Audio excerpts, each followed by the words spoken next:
Welcome. My name is Maria Castellucci, and I'm a content strategist here at Modern Healthcare. And it's my pleasure to be introducing this webinar, How Better Blood Pressure Measurement Can Improve Lives and Bottom Lines. During this webinar, you'll hear from two physician executives who will dive into blood pressure management in 2021 and beyond, why it matters, what can be done, and how we can make lives better in the process. A couple housekeeping notes before we get started. We want this webinar to be an interactive experience for our audience. You're encouraged to ask questions using the questions pane in your GoToWebinar attendee panel. We have saved some time near the end of the webinar to answer your questions. Should you need any assistance during the webinar, please don't hesitate to contact us via the questions pane in your attendee panel. We'd like to once again thank our sponsor, Midmark. Midmark's unique approach to designing products and solutions revolves around a single idea: harmonizing space, technology, and workflows to enhance interactions between patients and caregivers. The result of this process is more efficient care and better outcomes. It's my pleasure to introduce our speakers for today's webinar, Dr. Tom Sweeterman. He's the Chief Medical Officer and Vice President of Clinical Affairs at Midmark Corporation, and Dr. Harvey Hahn, the Director of the Cardiovascular Fellowship Training Program and Co-Director of KPN CV Quality at Kettering Health. Thank you both so much for being here today. We will begin our webinar with a presentation from our two speakers and then save some time from the audience for Q&A. So audience, again, please submit your questions throughout the webinar. Dr. Sweeterman, Dr. Hahn, please take it away. Next slide. It's a great pleasure to be with all of you today. We've got a really great program for you today to talk a little bit about something that many of you take for granted, and that's the importance of standardized blood pressure measurement. Now, this may sound like a two-foot putt to a professional golfer. It seems a bit of a topic that you may feel does not become all that significant for you, but by the end of this 45 minutes or so, we should give you some pretty good evidence that proper blood pressure technique is very material to your overall operation, both clinically and financially. And we're not going to leave you dry. We're going to give you some practical tips on some fairly easy to implement processes and procedures that you can implement at your point of care to make sure that the blood pressure you're obtaining is both the best possible blood pressure, the true resting blood pressure for risk allocation of that patient's long-term disease risks, as well as proper therapeutic intervention. So look forward to teeing this up with you, and we're going to start with a poll question. I'm going to pass it back to Maria for that. Yes, thank you so much. So audience, please engage with us and take this poll. The question is, when taking a blood pressure at the point of care, which of the following is true? Resting blood pressure can be determined just about anytime, anywhere. Resting blood pressure is somewhat impacted by improper protocol. Resting blood pressure is significantly impacted by improper protocol. And then the last, I really don't know the impact protocol has on resting blood pressure. So Dr. Hahn, Dr. Sweeterman, we'll give our audience a couple, maybe another 20 seconds or so, but do you guys have any thoughts on who or what will be the most common response? Well, I'll let Dr. Hahn join in. Yeah, I think hopefully it's going to be actually a smattering, so there'll be some learning in this conference. But I think it's going to be number C, or the third option: resting blood pressure is significantly impacted by improper protocol. And we have some data to show that. And you're right. 84% of our audience said the third one. Resting blood pressure is significantly impacted by improper protocol. Cool. Well, that's good news. And I think this will help today's presentation. We'll really give you some of the data behind that, give you a little perspective on how much and how this might affect you and your overall operational clinical values, your key performance measures, and your financial targets that you may have. So next slide.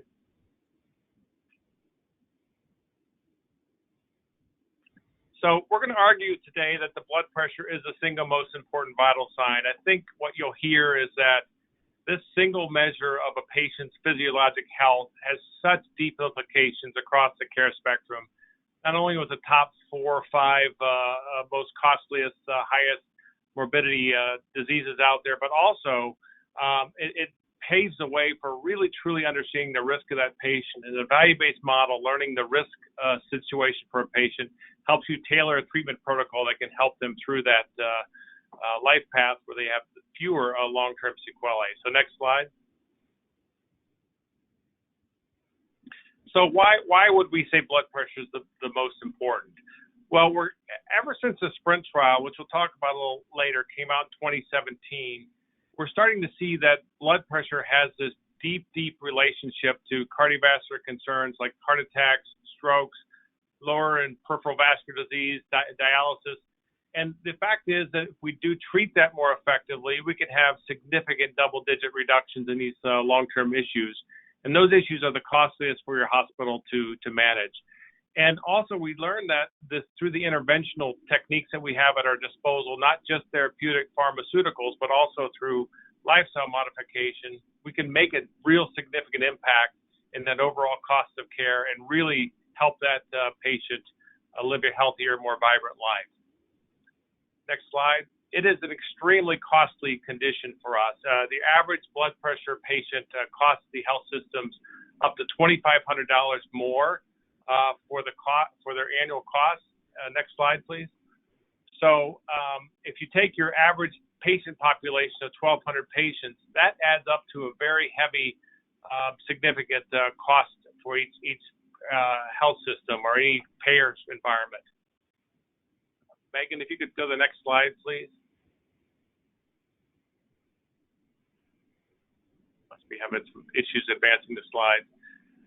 But anyway, we'll continue. About 650 million people in this country are suffering from high blood pressure. I mean, 45% of the U.S. population, a huge proportion of the U.S. population is suffering from high blood pressure concerns. This number has accelerated significantly with the advent of the new protocols for management at 130/80 or lower. And what we're finding out is that over the lifetime incidence, most people, a vast majority, up to 90% of persons in the U.S.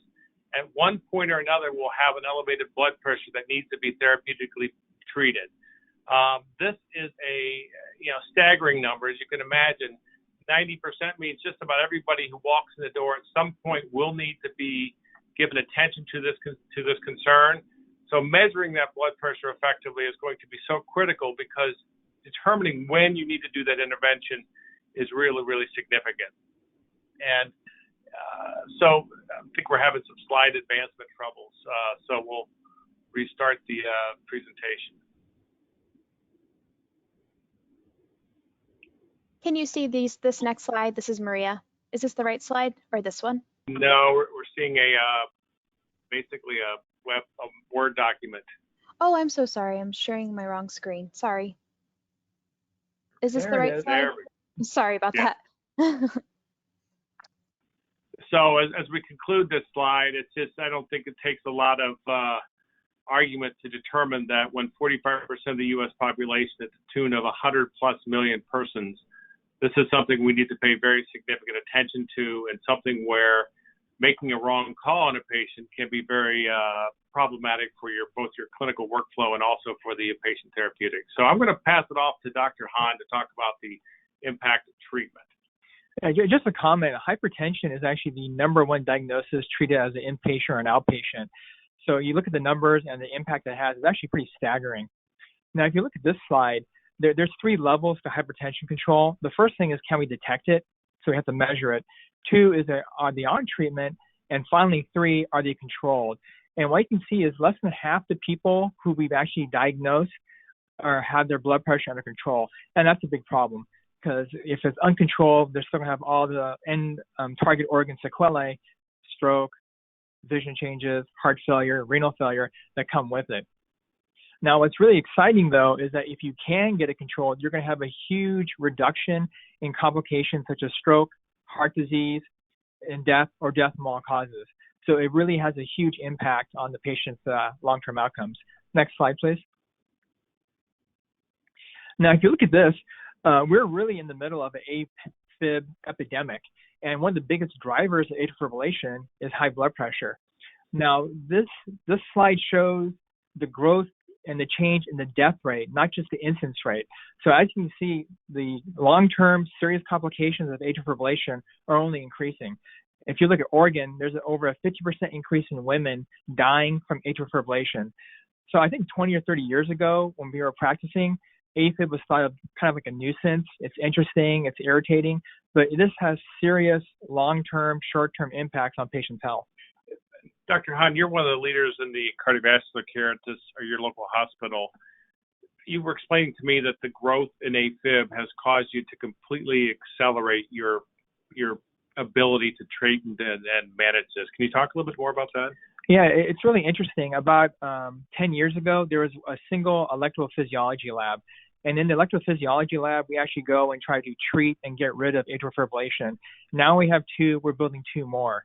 And if you look at the hospitals, and actually if you talk to your friends around you, there'll be so many of them say, hey, I had AFib, and hey, I had an ablation. So it is just growing in number, has to be addressed. And so the hospitals are putting a lot of money and resources to try and treat and control atrial fibrillation.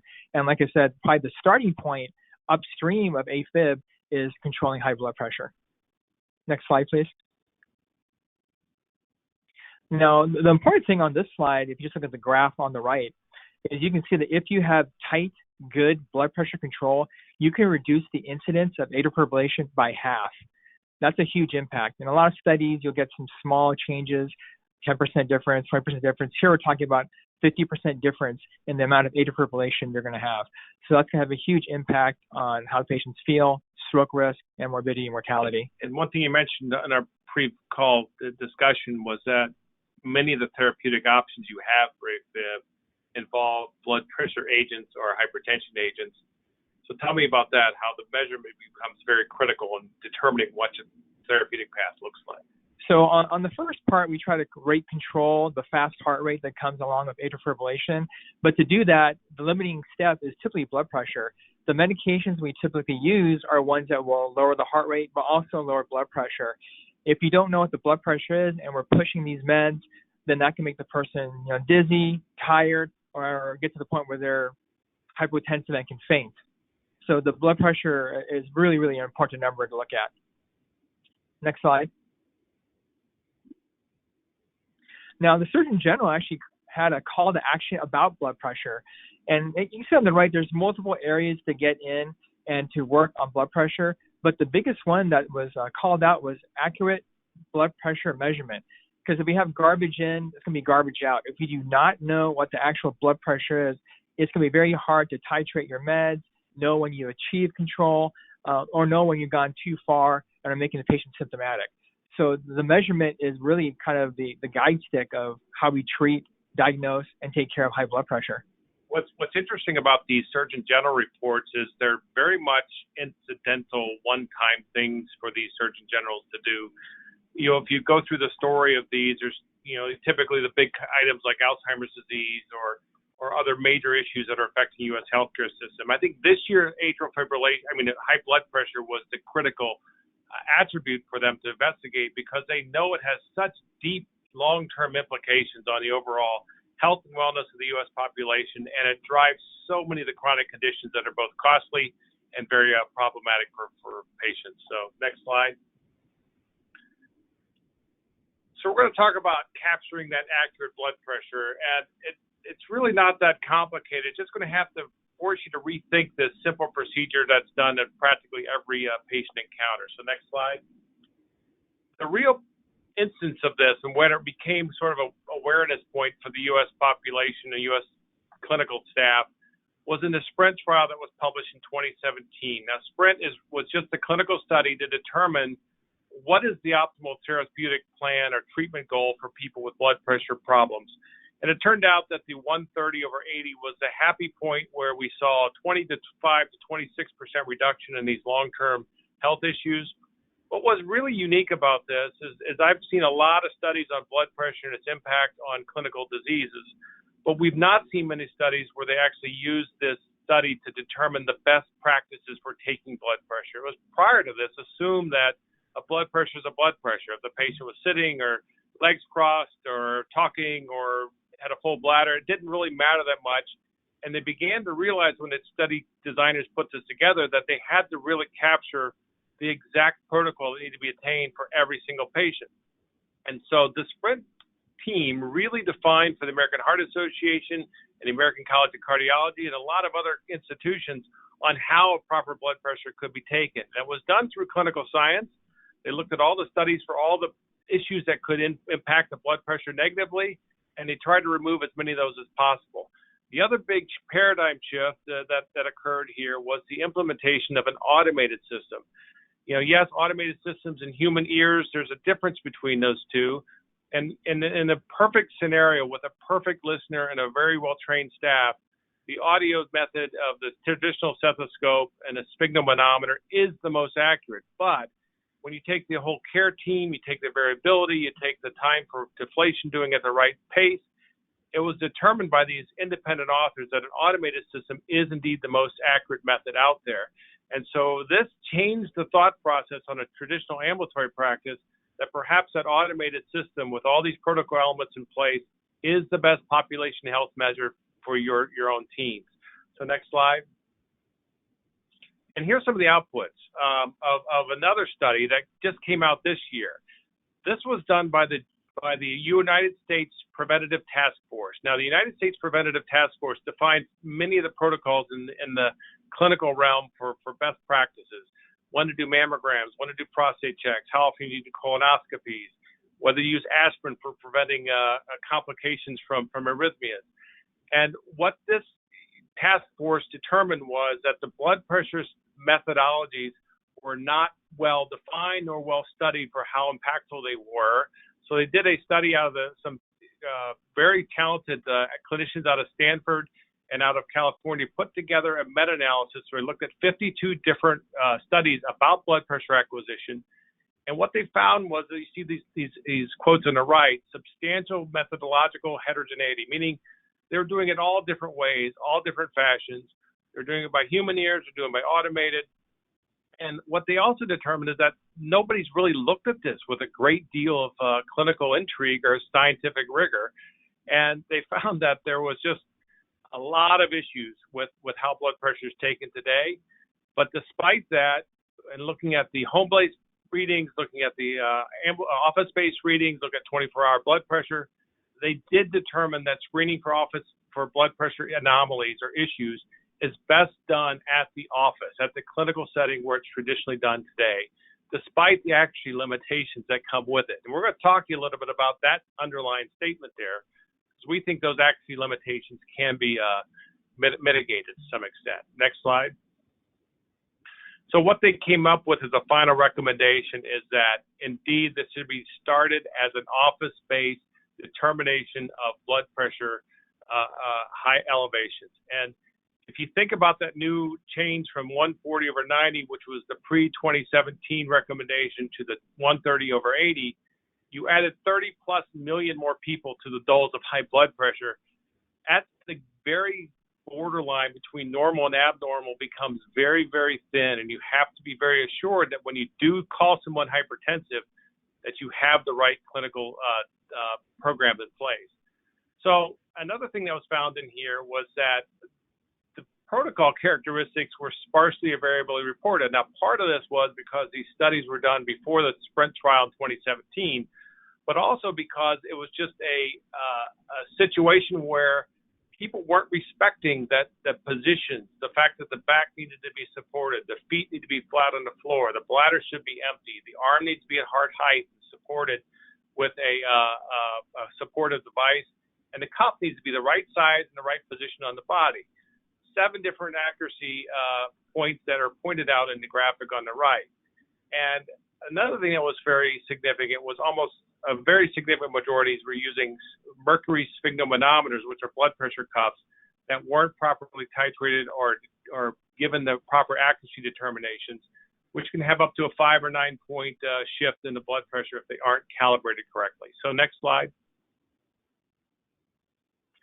So let's talk a little bit about this impact, because I think some of you put in your poll question that, yeah, it has some impact, but it's not particularly clinically relevant or does not particularly necessarily impact clinical decision-making. We're going to argue that it does. And these studies that you're going to see in the following graphic, I think will point that out. And if you advance the next slide, we took all of the studies that were determined on how impactful each particular element was. And whether it's caffeine, whether it's having the doctor in the room, whether it's having an automated versus a non-automated, versus legs crossed. You can see all those attributes in the column on the left. And there's one unavoidable sort of conclusion here, is that most of them, almost all of them on the diastolic side and most of them on the systolic side, are all biased to the high side. And this as a clinician makes sense to me, because a lot of the times that the resting blood pressure is really the nadir or the bottom of what your blood pressure should be at rest and out of any stressful situations. So all these things are little stressors. And I got a little anecdote. At Midmark, I help with some of the validation work because they need a trained clinician to do some testing. And I probably have done 100 or 200 or 300 patients with the Sprint protocol. And I can tell you that it was obvious to me as an observer that if I let the patient rest and I gave it a proper time of arm support and gave it all the attributes that I discussed I could see a 5 or 10 point difference almost every time. And the real thing that really intrigued me was that if the patient was bored and they were lifting up their phone and just looked at their email, invariably the very next reading I would see a 5 or 10 point elevation. So the heart is a very dynamic organ. It responds to your physiologic triggers. And I think we did not respect these physiologic or positional triggers nearly enough in the past as we are doing now. So next slide. So I want to talk a little bit about the workflow implications and the clinical implications if you were to be 5 or 10 points too high and you label a percentage of your population with this blood pressure hypertensive consequence. Look at all those too many elements. You're going to write too many prescriptions. You're going to order too many tests. You're going to have too many visits. Patients need to come in and be monitored for this condition that you're calling them as having, and you're just going to occupy your staff with a lot of additional workflow, not to mention the after-hours test result reviews and calling the patient and having doing their own blood pressures. It's just a real significant impact when half of your population is sort of in this zone of yes or no. And then on the lower side, you're also not going to properly risk qualify these patients, and you're going to be treating patients that aren't going to benefit from the interventions you're doing, and that's expensive, and that's also a loss of opportunity to really hit those patients who need that intervention. And not the last piece, which is really the human factor piece, a patient who's given a diagnosis who doesn't have one, it's just that gut-wrenching sense of a doc. That's one of the worst things that can happen is when you qualify somebody who's having an issue. When they don't, you lose a lot of trust, you lose a lot of patient confidence in that regard. So I'm going to pass it on to the more trained cardiologist to talk about where the consensus lies on blood pressure management. Is this just organization to organization, or is this a fairly uniform standard across the country? Yeah, thanks, Tom. Can you advance the slide? So as you can see, this is the majority of cardiovascular preventive health societies that have all kind of gotten together and say that yes, prevention, detection, management of high blood pressure is extremely important. So all these groups have a parallel track, and I'm a part of these groups, that blood pressure is important. It's something that has to be measured and appropriately treated. So I think the old days where we just get a measurement and write it down the chart, those are gone. And one of the big reasons you want to control blood pressure is, like Tom just mentioned in that last slide, if you're underdiagnosing it, that means your patient's being exposed to high blood pressure, their vessels, their brain, their kidney, their heart. They're actually getting end-organ damage that you don't know about. At the same time, if you diagnose them as hypertensive, they're really not. You're exposing them to the risk of meds, side effects, and the cost and time of treatment and visits. So it's actually a really big deal. Next slide. Now, I agree that in-office measurement is most important. One, because you can actually directly observe how it's being done. You can check it again yourself. But the home measurements are a really good value. But unfortunately, as you can see in the slide, there's about a 22% false positive rate and up to 24% false negative rate. So one thing that's really important to us is educating the patient how to actually take their blood pressure at home and actually having them bring in their device so we can check and correlate with an in-office measurement. It's great if they have 100 measurements at home, but also if they're giving you garbage, if that's not accurate, then you're not going to make a good decision for them. So it's really important to correlate that. And we tell them the same thing, 2 feet on the ground, rest for 5 minutes, Don't be watching the news or checking emails or anything that can get your anxiety level or your anger level up, and also empty your bladder, etc. Next slide. Now, just besides medications, there's a lot of non-pharmacologic methods to treat and control blood pressure. And you can see here, diet, sodium intake, physical activity, tobacco cessation, limiting alcohol, and self-measure. Now, a lot of people don't like lifestyle science or lifestyle evidence because they feel the quality is very low. But what you can see here is the evidence, the quality of the evidence, and the impact that these factors have on lowering your blood pressure is typically in the A grade. So we have lots of good, well-designed trials that show that you can have a big impact on your blood pressure by eating right, limiting your sodium, exercise, and limiting and not smoking. One thing that's very interesting is a regular exercise program is probably worth about one medication. Are you actively telling your patients to do these things in your clinical practice? Is this part of your normal paradigm? Yeah, as a cardiologist, I tell them to plant-based whole food diet, exercise. Exercise can just be walking. Don't drink, don't smoke. Because these all kind of feed into not just high blood pressure, but obesity, diabetes type 2, high cholesterol, and all those risk factors lead to cardiovascular disease. So do it all the time. Fantastic. Next slide, please. Okay, we're going to talk finances here because at the end of the day, treating patients with the best possible therapeutic plan is certainly important and is probably the most important, obviously, but also the financial side of this. There's a really strong argument to be had that doing effective blood pressure measurement has a very significant impact on your practice viability from a financial standpoint. Now, in a business determination, this is what's your total financial available prize is for properly treating blood pressure and measuring it properly. I was able to find one payer dynamic on how they reimburse or reward for good blood pressure control. And this was just an example. I certainly don't have access to all of your payer contracts, but I invite you to take a look at them because I'm sure they're all quite similar. And in this case, this payer would provide each practice $40 for every patient that was labeled as hypertensive. If they're under good control, they'll give you the $40 incentive compensation. So in a typical 1,200 patient practice for a particular doc, 45% of those are patients with high blood pressure, according to statistics. If you were to have 2 visits a year for these patients at a $40 controlled rate, your total available opportunity for those 550 patients is not insignificant. It's a $44,000 payment opportunity if all your payers were similar to this particular provider. On the bottom, you can see if we multiplied that by a 5-person practice, we're talking upwards of $220,000 of revenue, which is attributed to simply the bottom line because you're simply adding additional payment to services already rendered for that patient. The next slide. But this is where it gets kind of interesting, where you may be leaving money on the table, so to speak.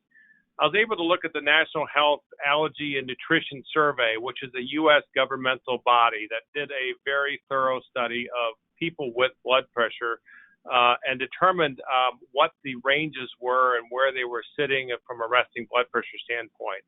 They also were to determine in this randomly selected population how many of them were on blood pressure agents or diagnosed with hypertension. And in this group, 39% of them were diagnosed with high blood pressure. So this is a little more real-world example in that 1,200 patient practice where instead of 550, there's 420 already likely in your practice for your docs with a diagnosis of high blood pressure.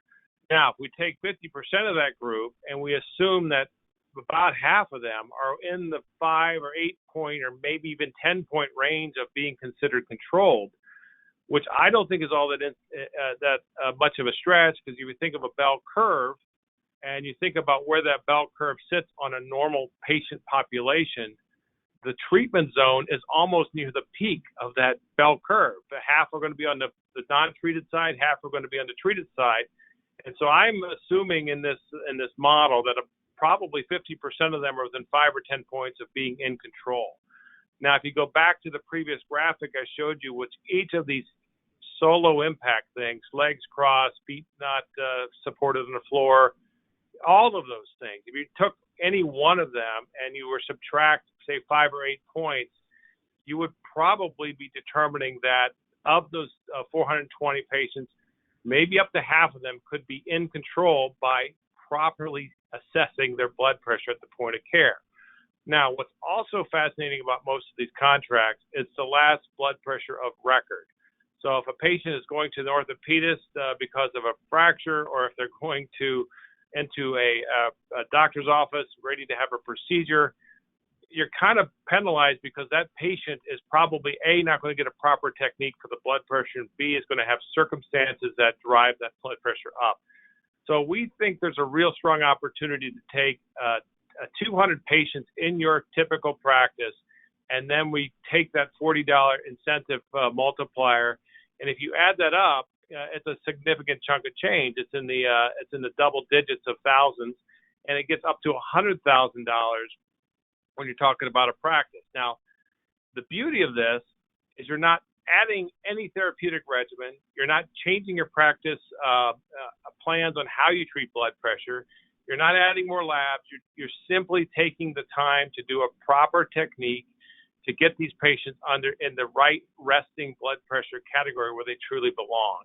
And having so many on that borderline is significant. And so I think this is I just implore you to look at your blood pressure metrics on your key performance measures of your payers, and just do your own math on this and say it's worth the little extra effort it'll take to do this right in order to facilitate this compensation opportunity. So what do we do about this? So I gave you this clinical science and why blood pressure is important. We talked about the implications for long-term disease, which, by the way, aren't measured in that financial impact, which is another multiplier. We talked a little bit about the various error points that can come into it, but what can you do? Well, we go to the next slide. What we did is we looked at all of those elements of error introduction, and it really boils down to 4 simple steps. And the steps are really not complicated. It's really just attention to detail. It's making sure you're doing the rooming correctly. The first is to just have that patient come in and give them the best opportunity possible to get their blood pressure recorded in a low dynamic, which means no coffee, don't smoke for several hours. Come in and optimize the test for your own blood pressure reading. The patient has a role to play. Second, yes, use an automated device to reduce this impact of human error, hearing differences, too rapid of a deflation. There's just 5 or 6 very significant errors that come in from human technique.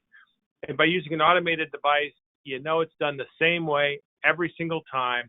And the beauty on top of it is you can do repeat 3 in a row blood pressure separated by 30 seconds or a minute to do an average reading. And the computer in the system will do that all for you, and you simply can have it done.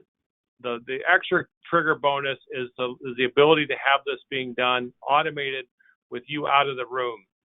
A couple of the experts I talked to in blood pressure management informed me that probably is the single most impactful thing. And so when you get the slides, I go back and look at those error introductions, you'll see that this white coat hypertension is all over the map. And if we can do the automated readings solo without the clinicians in the room, that alone is worth the automated system.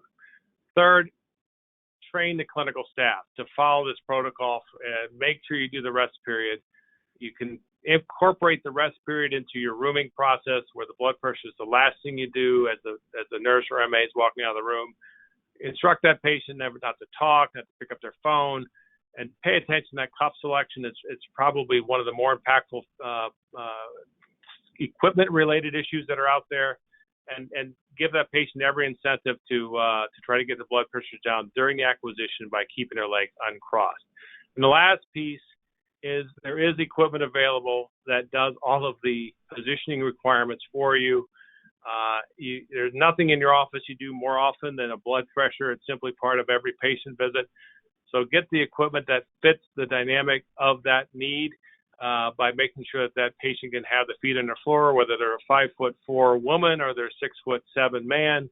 This equipment needs to match their body physiology. Make sure the back's supported, make sure their arm is supported.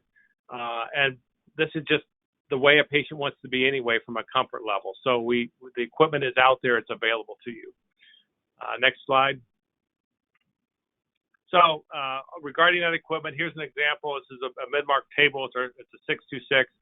It simply gives you all of those elements and a sort of an indication as to how this is accomplished through the equipment itself. And it's just a nice system. We've gotten great success with people taking this table and using it for this very purpose to standardize their approach. And it's also a very good patient engagement scenario because the patient knows you're paying attention. They're watching your moves anyway. If they see you're paying attention to something as simple as a blood pressure, there's a natural assumption that comes with it that you're going to pay attention to all the things that are related to their care. And patients are very, very observant, and increasingly the story is becoming more known to your patient populations. And so if you as a clinical staff aren't properly doing this technique, it's very possible you may get called out, and that's never a good moment. So anything you want to add to that, Harvey, about your experiences with rooming patients? Yeah, I think we've all experienced this where the patients kind of rush in the room, ask a million questions. While they're being asked questions, they're stressful for them. The blood pressure's taken, it's really elevated. Then you come in the room and the patient goes, my pressure's never been that high. You recheck it, it's down 10, 15, 20 points. So it's kind of a redundant waste of effort if you're not going to do it right the first time, and then you have to repeat it yourself when you come in. So on the front end, also it's stressful for the patient. So if you can get it right the first time and have an accurate number, I think it makes a lot of sense. Right, and I think one of the barriers we see with this is that your clinical staff, especially the physicians, haven't respected this scenario as much as they probably could or should. I tell my staff at Midmark that physicians are scientists, so you got to show them the data, you got to prove it to them. They're used to dealing with clinical science. So hopefully some of the materials we have provided to you in this deck and this webinar will give you some of that scientific backing to go to your clinical staff and say, look, I want that $15,000 or $20,000 per patient bonus. I want the patients to have the best opportunity to get the best care they can achieve. So it may be something that gives you a little extra ammunition when you go to your physician staff and educate them. So with that, we're going to open it up for any Q&A from the audience, and we're going to turn our webcam back on. So.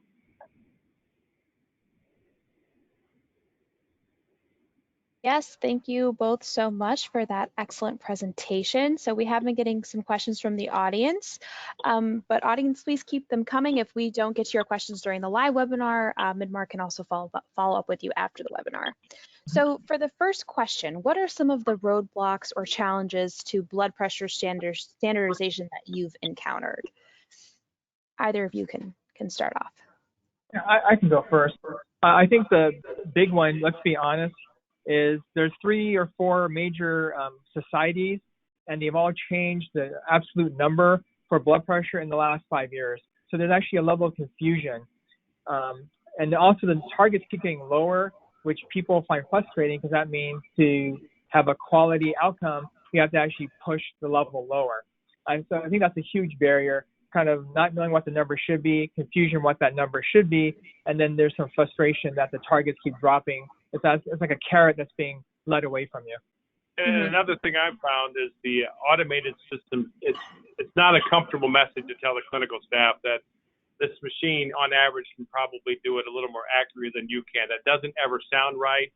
And so it's a difficult message to get across that an automated system may have benefits. And secondarily, they have bigger things to worry about than taking a blood pressure correctly. It doesn't resonate as a problem. And so by trying to introduce it as a problem when they don't see it, it takes the analogy I'll give you is hand hygiene. Back when I was practicing, yeah, you should wash your hands, but it was sort of like, yeah, it's probably a good idea. And now, if you're not washing your hands between every patient or you're not paying attention to it, you're called out by your staff, you're called out by your patients. It's just something you have to do.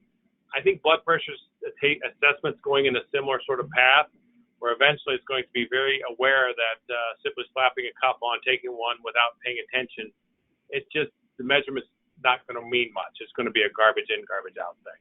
And just to add to that, one thing is you have to ask yourself as a doctor, how much time have you taken to train your nursing staff on how to get a blood pressure? I would venture that it's 0. So you're asking someone to get a hard, objective, quantitative number, and you've invested no time into training them how to do it. So that's a really big disconnect. We like data, we like objective data, but we're not putting any effort into getting good data. So this conversation relates to one of our questions. Someone asked, often office staff take the blood pressure and do not follow proper protocol, but if you try to say anything if you try to say anything about it, they act like they don't know what you're talking about. So with that dynamic, what are things that we can do to address that? Well, there's some fantastic materials out there. There's the Target BP program, which is from the American Medical Association that you can provide. The studies are coming in droves. In the last 3 years, I've seen more studies on this topic than anything else. So you don't want to have a "I told you so" kind of approach, but you can provide them a clinical study to say, hey, it does matter. And the Surgeon General's report's one. The United States Task Force is another, which is probably one of the most respected bodies in the country. And so it's sort of, don't take my word for it. Let me show you why this is important. As I told you, if there's not a perception of the problem, that can be a delicate conversation. But it's just important enough, I think, to go through some of that discomfort. Yeah, also, I'm in charge of quality for cardiovascular care at Kettering. And when you talk to someone who you're going to, ask to improve their performance, you never say you're doing something wrong or you make a mistake. What you say is, do you want to become better? Do you want your reputation, image to be excellent? And this is a method that we detected that you could probably improve your care. And that's received much better. Or you can do an in-service for all your nurses, not singling out one nurse who is doing it wrong or not as well as other people, but say, hey, we're all going to do it. This is important. Give them some data like we've shown today and say, this is why we're taking the time to teach you about blood pressure, because it is important. Yeah, and another beauty is nobody wants to add more medicine to a patient's therapeutic regimen if you don't have to. And it's a very powerful thing to say. There's probably dozens and dozens, if not 100 patients in your practice who are being treated for something they may not have. That hits the heart of any clinical staff to say, let's take the time to do this the right way. And there is new evidence demonstrating that. So it's delicate, no doubt, but I think within time you're going to see a lot more publications and data about this. Yeah, if you remember the slide that Tom talked about in the slides, that the change in white coat hypertension or errors in measuring blood pressure, 5 or 10 blood pressure points, that's probably a medication. You're either going to get up titrated or you're going to get a medication added onto you. So it makes a big difference. Mm-hmm. Okay. So another question, I'm surprised that limiting alcohol doesn't have a bigger impact on blood pressure. Your graph had it as a grade C for impact. How many months of utilizing lifestyle changes does it typically take to notice a positive impact on blood pressure readings? Okay, so the reason it's level evidence C is acutely, if you take alcohol, you will lower your blood pressure. Chronically, over time, your blood pressure will go up. If you drink too much and have cirrhosis, your blood pressure will go down. So there's lots of different phases and the impact of alcohol. Now, cholesterol is great because you really change your diet, your triglycerides and LDL will drop in 2 to 4 weeks. Blood pressure is a month-long process to wean off medication. So you have to have some patience. You have to give appropriate expectations to your patient that this is not going to be the next visit in 1 month, we're going to get you off meds. It's going to be, this is going to take months and typically 6 to 12 months to really start weaning off medications. And the lifestyle implications, the caffeine, the smoking, the alcohol, the impact is disproportionately quick. If you are doing exercise or you're watching your diet and you reduce your say low carb diets, you can reduce your blood volume significantly, which will bring your blood pressure down. So the effects I've learned over time, yeah, it takes a while to get the weight off to really impact your long-term pressure, but the short-term positives are clearly visible to the clinical staff. Okay, another question. Does the normal blood pressure vary with age or sex? It really shouldn't, and that's why people are frustrated by the targets keep being pushed down. We do have one rule we do kind of do is if you're older and you have trouble with falls, dizziness, we'll be more lenient with your blood pressure goal. But the goal for all people, regardless of gender, is the same. And there is a significant effort to equalize the studies of women with blood pressure concerns. The American Heart Association is all over that. And we've made big advances the last 5 years to recognize that women are at equal risk of cardiovascular diseases. May happen a little bit later, but they are very much at the same risk as men, and we've not appreciated that in the past decades. So yeah, actually, women are undertreated in almost every level of cardiovascular disease: high blood pressure, heart attacks, and heart failure. Okay, very interesting. So another question, what do you think about monitoring blood pressure using remote patient monitoring devices? What are your thoughts on that? I'll jump in and I'll let the cardiologist answer. Yeah. It is part of the American Heart Association protocol. And the studies, if you were to download those studies from the United States Task Force, they do point out that at-home readings are a wonderful way to titrate medication, to make sure you're getting at the exact level you need to be instead of having them come to the office. It's a great way to monitor patients to see when they start crossing the threshold, as we've taught you, from 45% of the population now to 90% as you get older. There's a definite likelihood you're going to become hypertensive. So it doesn't take the clinical office to make that call when you become risk positive. You can do those things at home. So I think the home blood pressure reading is starting to take the form of the home glucose meter for diabetics. It's an essential component of good management. And the last piece I think that's coming to awareness, and I'll let Dr. Hahn speak to this, is the therapeutics should be targeted to the time of day when you have your blood pressure elevations problematic. So sometimes it's over the nighttime, sometimes in the afternoon. So we can help measure and treat your blood pressure in the best way possible by knowing how you fluctuate from hour to hour. Yeah, I'll go backward. I'll start with that. Yeah, if people that they know they spike in the late afternoon, then they should probably be taking their meds late morning. So you can kind of tailor the program. Or if they get very dizzy 20 minutes after they take their dose, then they should take it before they go to bed. So there's things we can do for that. As far as the home measurement, in the spring trial, they measured the blood pressure 3 times. And that's one of the benefits of the automated system. You get more than one data point. So if they're measuring at home on a well-calibrated, good device, you're getting tons of data points. So you're getting much more information to make a better decision. So I think at-home blood pressure measurement is really important. And on that point of at-home equipment, the American Heart Association has qualified particular devices available at your neighborhood pharmacy for being properly tested to be accurate. So you may want to try to go to the American Heart Association, find that list, and I don't know if we could make it available to you to see which devices have gone through the rigor of an in-clinic situation like we have. So. Yeah, and also everything we talked about, doing a good blood pressure measurement in the office, goes for home. Both feet on the ground, back, arm supported, not watching TV, empty your bladder, all those things should be done at home as well. Great. Okay. So can you talk about what role the patient can play in helping to ensure blood pressure accuracy? Yeah, I'll give you one. At Midmark, we are very aware of this issue. We've been kind of preaching it for years. So all of our staff, when they go to the doctor, are kind of, hey, aren't you going to do this and do that? And they get a kind of a funny look. And so you can be your own best patient advocate by saying, look, you may not be aware, but there are some significant issues with taking blood pressure the way it was taken. Let me set myself up for the right position. And there's nothing more embarrassing to clinical staff when a non-clinical person teaches you something you should already know. So that's number one. So take it to your doctor, let him know, give him some insights and some places to go to investigate this. But I think that's where hand hygiene's gone. It's where, hey, doc, aren't you going to wash your hands? You won't ever see a doc not wash their hands after a question like that. No, I think it's totally true. I've had many patients ask me, can you recheck my blood pressure because I don't think it was done right. Or when they did my EKG, I was wiggling around and I don't think it was a good quality study. So you should definitely be your own advocate. And with blood pressure, it's great. It's cheap. It's free. We can do it again. So yeah, speak up. Don't be shy.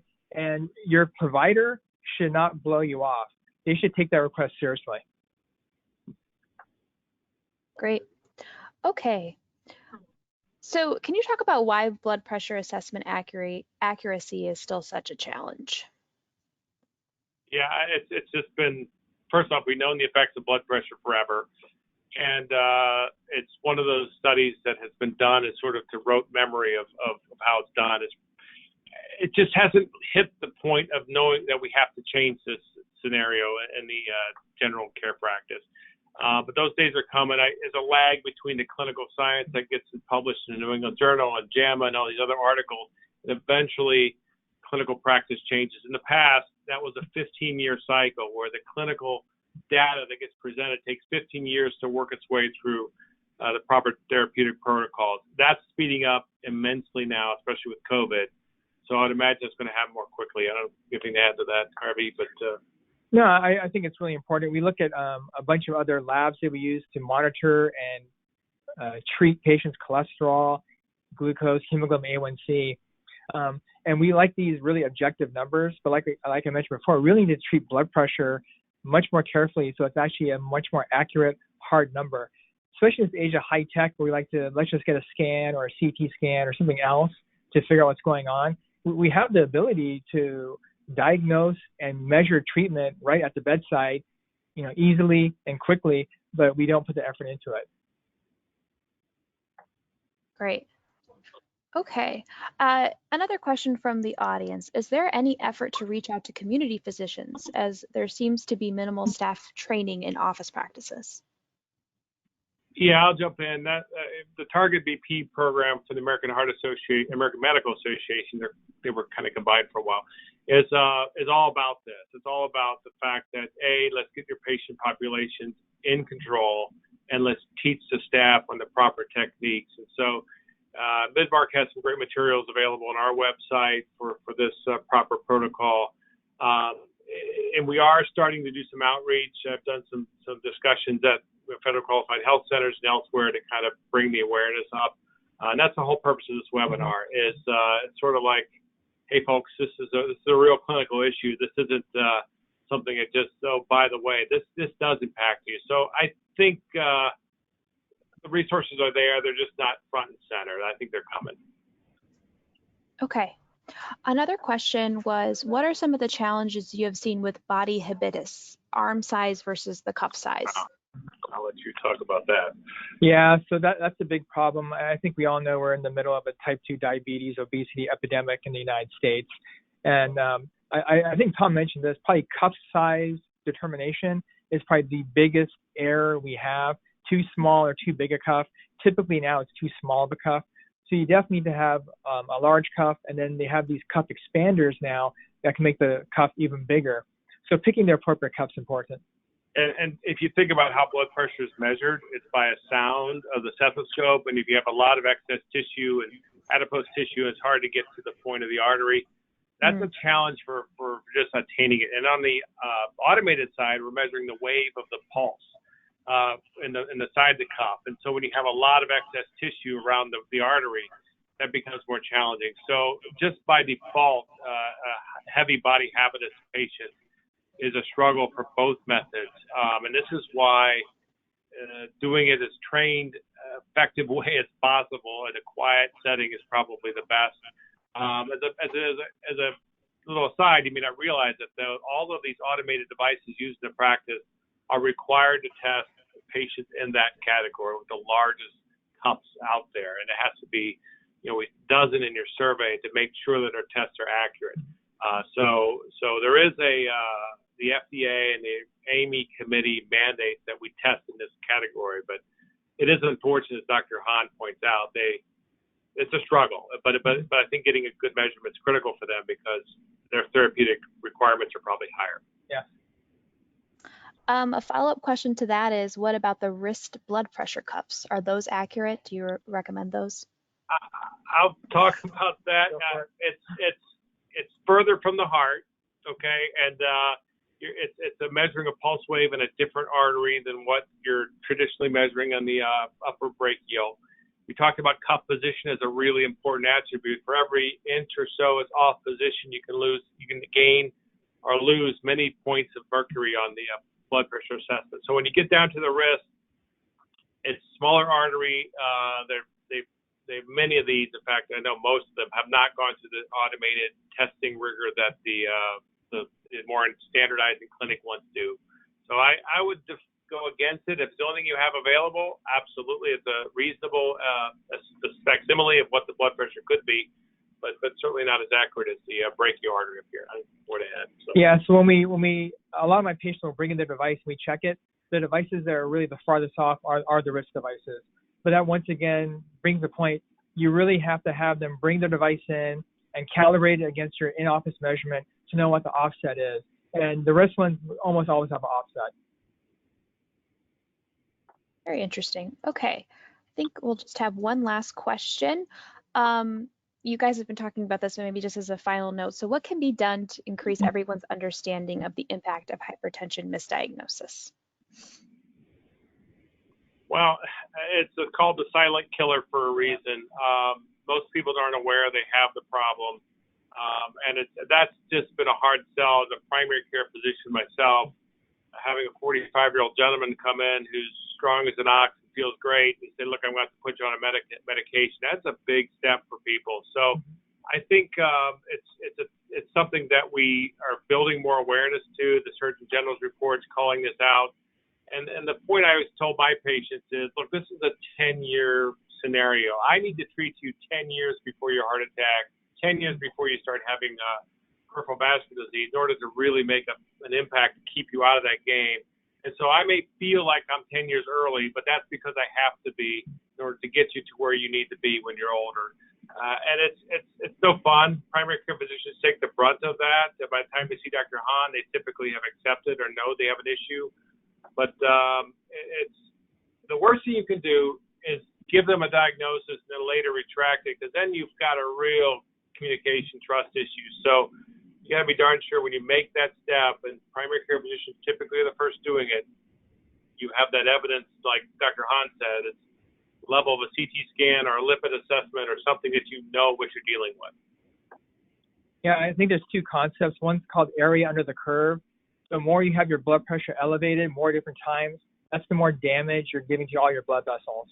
And then what Tom talked about is trajectory. So, you're a certain life path. If your blood pressure is high, your morbidity and mortality goes up very quickly. What you want to do is get them on a flatter curve, which is probably lifestyle and medication, so that their events are a much lower rate than what it would have been if you weren't untreated. And like you said, it's typically known as a silent killer. People do not want to change their diet, do not want to take a medication, and they go blood pressure 145 or 90. It's okay, isn't it? And we're not doing them a service if we say it's okay. We're just kicking the can down the road, making our life easier, and giving them increased event rates. Or it probably was a measurement error, you were nervous, or I had a cup of coffee. You got to make sure that test gives you that data. And if you could write it off as a clinician, that's the easy path. If you can't write it off because you know it's done properly and this is it, it gives you that arsenal to really make the impact. Yeah, then you have to treat. Well, this has been really great. I know this was very valuable to our audience, so thank you both for your time and for your expertise. That takes us to the end of our webinar. To our audience, we value your time and feedback. Please take a moment to fill out our brief post-webinar survey so that we can continue to provide the best content and resources for you. We'd like to once again thank the sponsor of today's webinar, Midmark. For more information about Midmark, please visit midmark.com/medical. And then this webinar will be available on demand, and a link to the recording and a copy of the slides will be sent to webinar attendees within the next 48 hours. This concludes today's presentation. Everyone have a great day. Thank you so much. Thank you, everybody. Bye-bye.